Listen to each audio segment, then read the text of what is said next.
Hey everyone, Kat here, your favorite ginger bibliophile. And today we're cleaning off our shelves, so had to get the proper outfit. And I don't know how well y'all can tell, but I've got a skeleton reading a book. Because, what is more appropriate for a booktube channel in an unhaul book or unhaul video on a booktube channel than skeleton reading a book? So, yep, that was a little Christmas present. And so I have not counted all of these, but we're just gonna unhaul. These are mostly from last year. Some of these are just ones that when I was reorganizing went, yeah, no. Says that was a fun, very long process of putting my library together and organizing it. But we have the chocolate chip cookie murder, Cookie Van, Cookie by Joanne Fluke. And it wasn't bad, but this is very cutesy, and I don't see myself reading it again. So, not bad, but if I can trade it in for credit towards another book, because this here was $7, so yeah, they'll sell it for $3.50, which means I get about $1.75 out of this. And I'm pretty sure I got this from a used store for about 50 cents. So I'll take the profit and put that dollar and change towards a new book. Under the Andes by Rex Stout. This, on the surface, is the kind of book I would freaking love. The execution, however, left a lot to be desired. Honestly, I couldn't even make it all the way through this book. It sat on my shelf for years going, I promise, I'm gonna pick it up again and finish it. I could not make myself do it.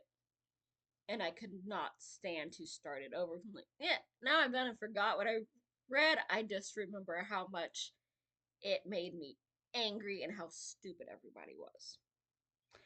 So yeah, when it sat there as partially read until I forgot what it was about, just feelings of anger, it's time to go.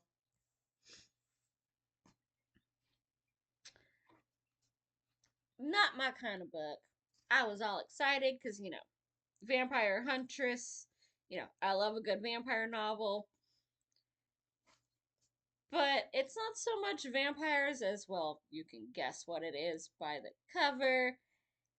And that's just not my thing, so.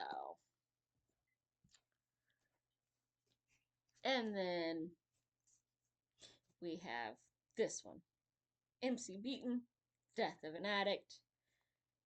These aren't bad, but they're very quick, very short, and, well, it's a murder mystery. Once I've read it once, I will think I've forgotten about it, and then I'll read a chapter and go, oh, I remember all of it.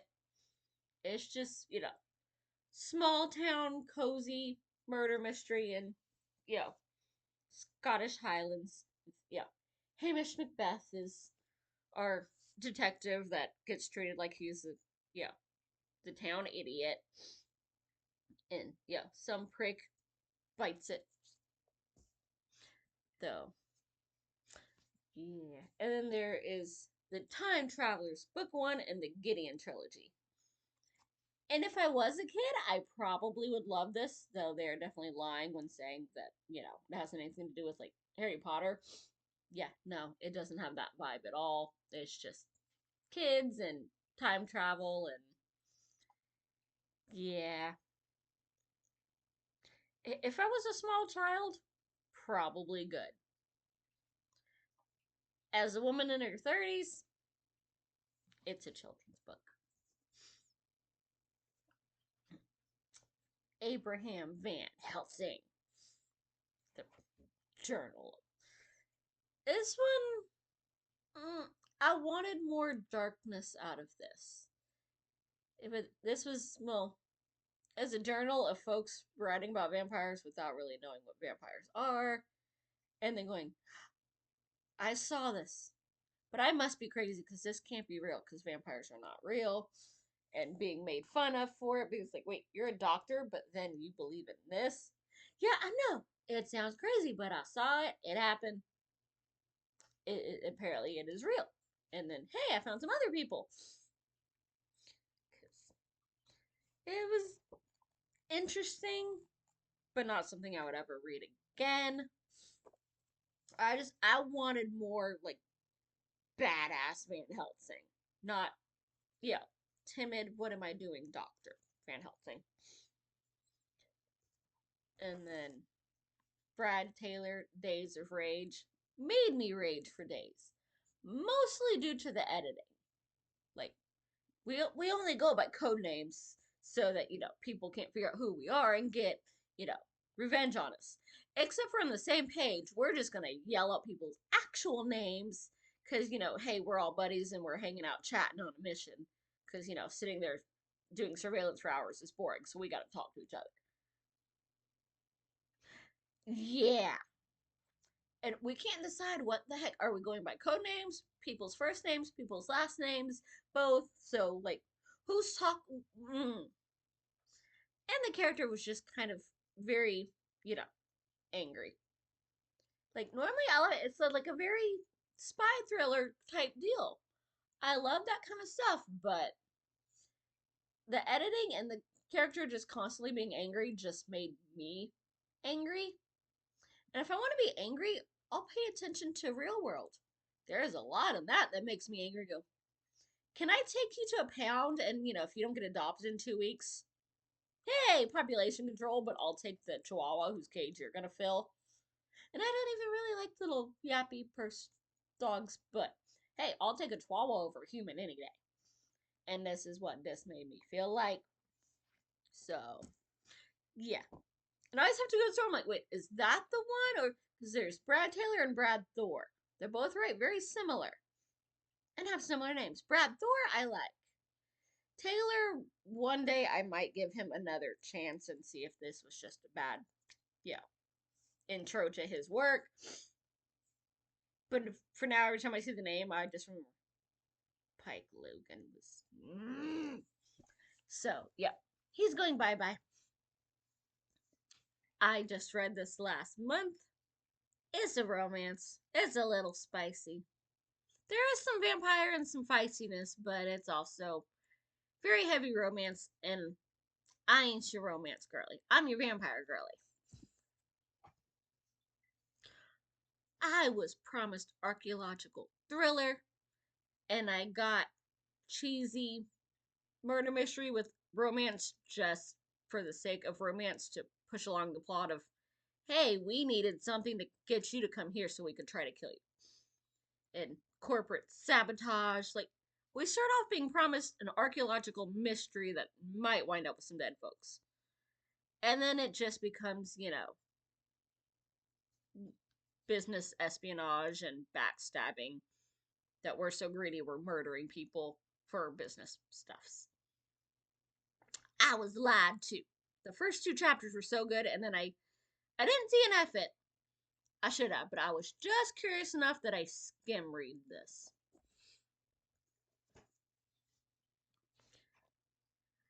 I hated almost all the main characters. Like, I get it. It's 1970s small town South. They are a bunch of racist pricks. Hell, you don't even have to go that far back to get a bunch of those people, but when you hate the main characters, it's hard for me to like a book when I'm just, can you kill them off already? Like, I need to like some folks.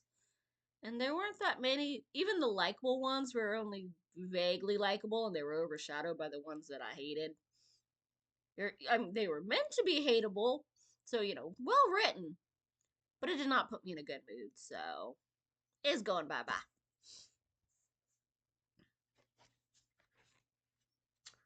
This was my own fault. I looked at the cover, I'm like, oh, this will be like cool, cheesy 80s, curse mummy thing. No, this is just dumb, rich teenagers doing dumb, teenage stuff and then backstabbing each other over it for greed and because they can.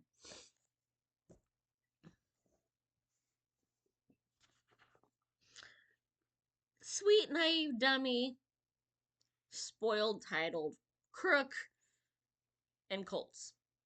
And one of them not realizing that he's Colts and the other one not admitting that he's, greedy, two-faced liar. yeah, it's supposed to be some kind of, satire and, very dry, but yeah, no, didn't do it for me. This is one I picked up at the, thrift store back in New Mexico for a couple cents. Seemed really cool. And then I never got to it and just wasn't like, this is not going to be the kind of style that I'm into. It's a little bit too, you know, nonfiction, suspense, drama. Not really my thing. Some folks love them, and for that, great. Just not my thing. Kind of like this one, I didn't even have to read it. I know it is mostly, more romance than murder mystery or anything else, and I was gifted this as a coworker. Was like, yep, somebody gave it to me. I read it. I'm not gonna read it again. Read it or pass it on, and I'm passing it on. This is practically brand new. Oh my goodness, I'm glad it was gifted to me because it's $17 in the US. I would be pissed if I paid $17 for this. It's short, it's a paperback, and it's romance, and I'm not a romance girly. So instead, that will be going towards, hey, new book credit. Well, I got this at the Goodwill. It was stickered in 2019.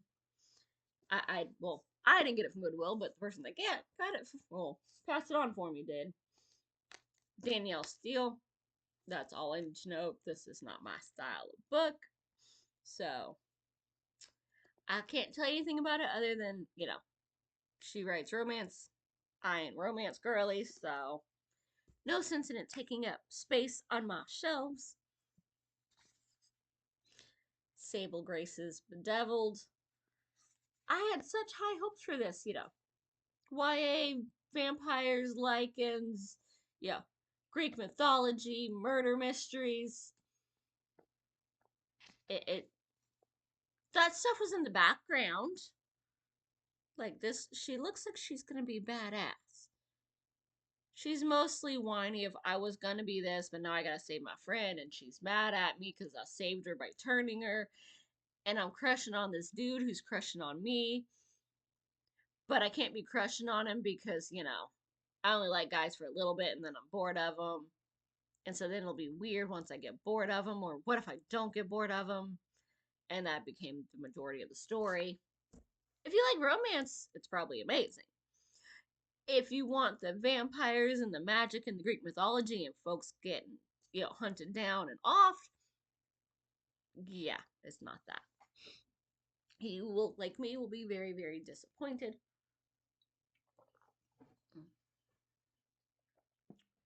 But hey, this is a lot of stuff to take to my used bookstore, and they don't all automatically take everything, but if they take half of this will be good funding towards, a new book haul. Because, I don't have enough that I haven't read yet. Enough said. I've already done videos on this guy, and I will not be reading him anymore. There you go, Ven. Speaking of such freaking potential. If he just wouldn't every other paragraph go, ooh, boobies.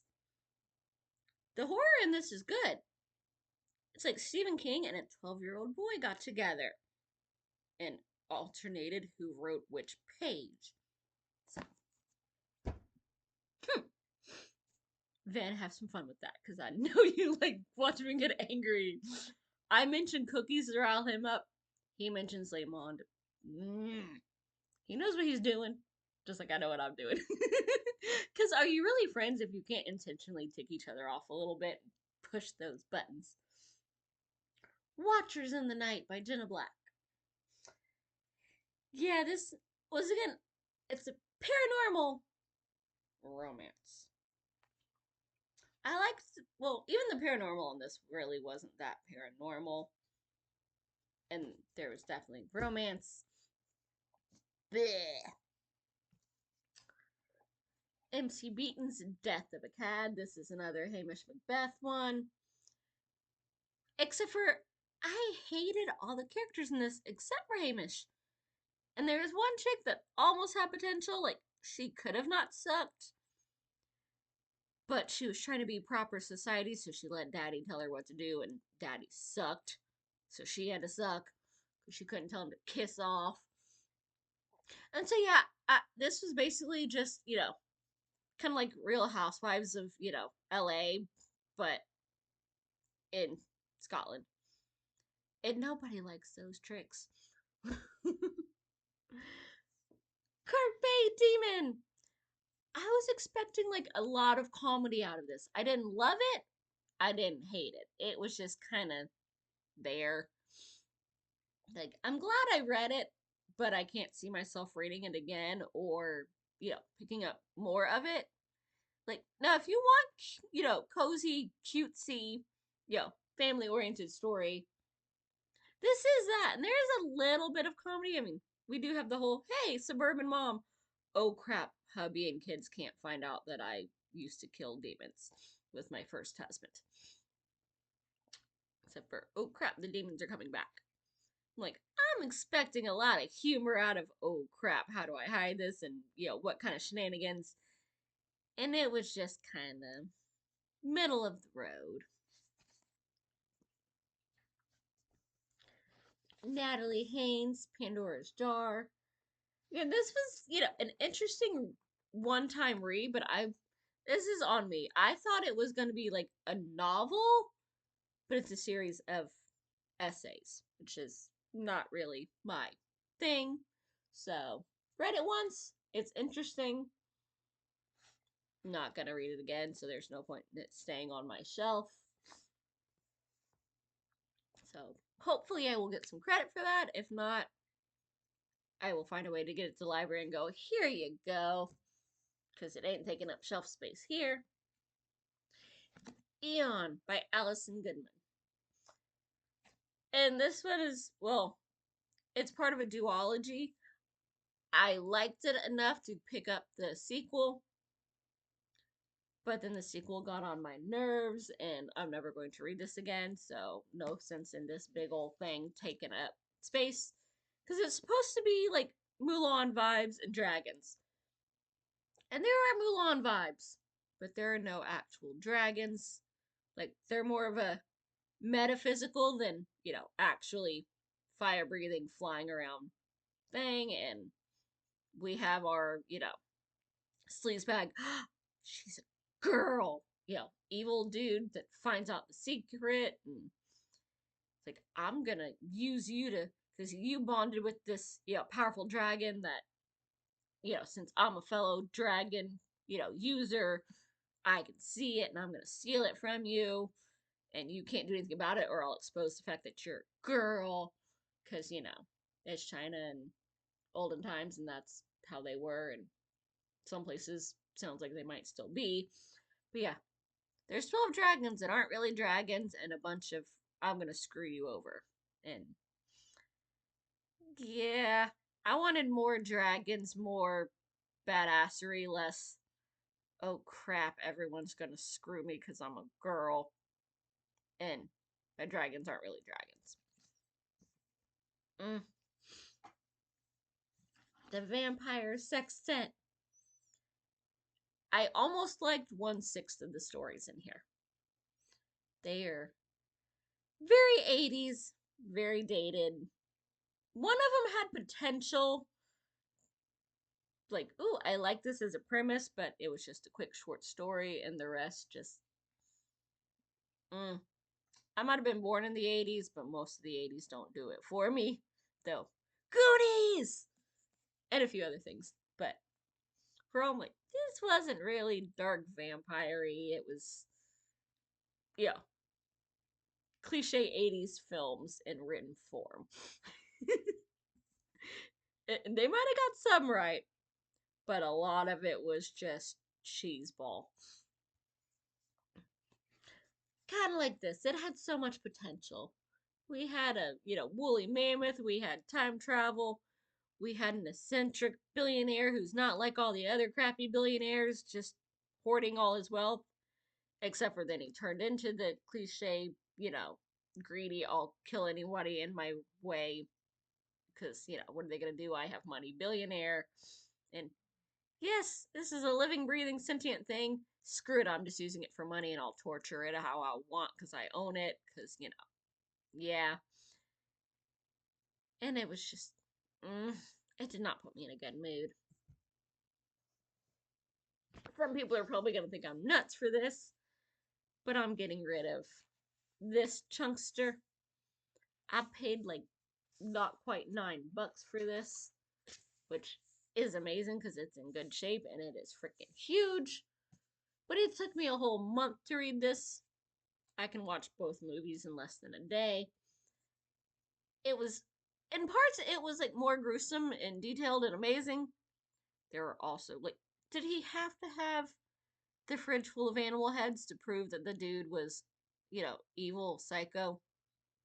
Like, we already knew that he was, but you just, for somebody that supposedly loves animals, he cannot go a book without killing some animals. And just the style of it is flashbacks, like, hey, we're talking, and then we're flashing backs so that we can have drama, because otherwise, this is just us sitting here talking. The style just didn't do it for me. That was almost 1,200 pages of, oh my goodness. I read this for Barb August last year. I was promised one thing and I got another, though I did have fun with that one, but yeah, this is. I'm never gonna read it again. So, ain't no sense in keeping it. I don't see the roommate ever picking this up. So, yep, we're gonna clear off. I mean, to be fair, I did only pay not quite $1.50 for this, so not bad. I'll get like a whopping 50 cents in credit for this if they will take it back at all. If not, again, see if the library needs it for their Friends of the Library sale once or I think they do them twice a year. But I usually don't catch it until too late, except for I only get to go to one. So that's that unhaul pile of I don't even know how many, a whole bunch. Yay! That is all credit towards more books at a later date. Are there any of these that you're like, why are you getting rid of that? I want that. Or, ooh, you're getting rid of that. I guess it's not as good as I thought. Maybe I shouldn't pick it up. Drop a line, let me know, and I will see you soon. Bye.